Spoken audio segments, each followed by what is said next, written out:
So when I'm working with clients, what I've sort of found is that there are these three words that a lot of people seem to struggle with at first. That is, I don't know. And some could say that don't is really two words, I do not know. And so it's four words. And yes, for you grammarians and there, yes, I'm sure you win. Um, uh, you know, but let's just keep it at three. It sounds nice. People like three, it's a magic number. So I don't know.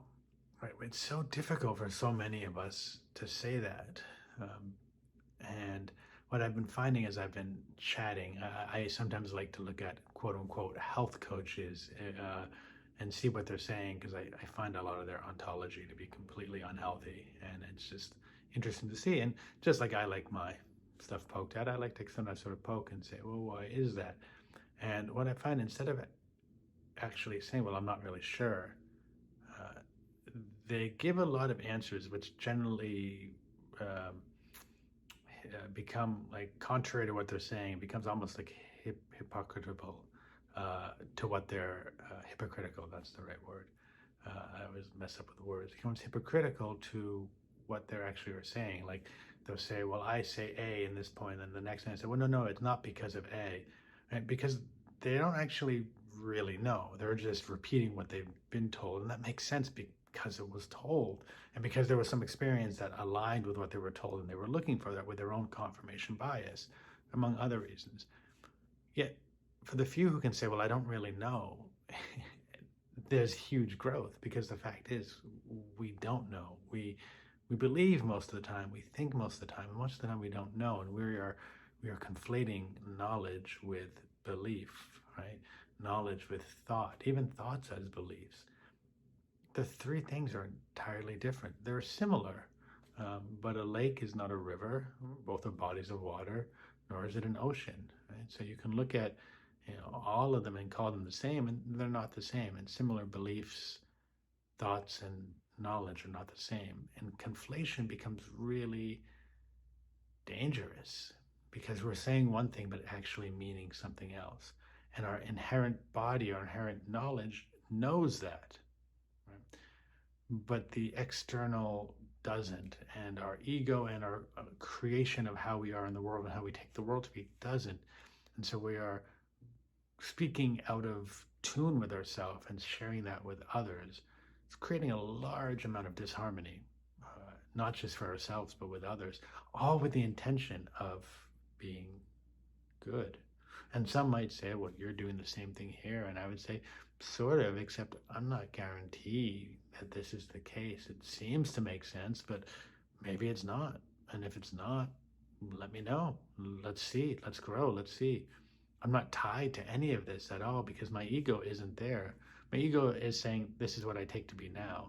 And then it goes away. And when you say blah, blah, blah, sure, the ego might come up at first and say, no, it's not that. But really, it then falls away and says, well, let's see. Because I recognize that I really don't know anything, right? And in that recognition, there's a lot to know. Right? It's a paradox. It's not going to make any sense because it can't, because truthfully, most things don't make sense. Right? And we do our best as humans to try to get them to make sense. And when we can recognize it doesn't make sense, and when we can recognize we don't know, oh my God, I don't know something, at first it might be scary, but then it becomes really like, this is great. I don't know. So what could it be? And it allows for actually this huge space of exploration of which we can heal, of which we can grow, of which we can have all these wonderful, uh, wonderful things happening, these wonderful changes happening.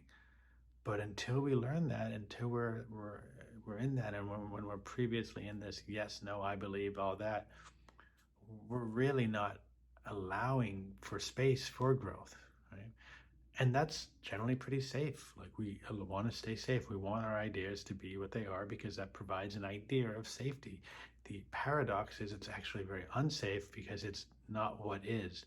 So we paint an illusion of what we think to be, which isn't, yet it gives us a grasping too. And when that can fall away and we just recognize I don't know anything, really, it sounds weird and scary at first, but actually it opens up to say, well, what is there and how can I know and how can I be more in tune with life? So, again, as always, take it for whatever you want or don't. Give comments. The praise is fine, but the praise does nothing but to keep me the same. So I love having some conversation back is to say, hey, Andrew, but what about this? Which allows me to go beyond and expand more. And maybe I might say, I don't know. Or maybe I might say, oh, no, I understand this, maybe, right? Maybe is a big part.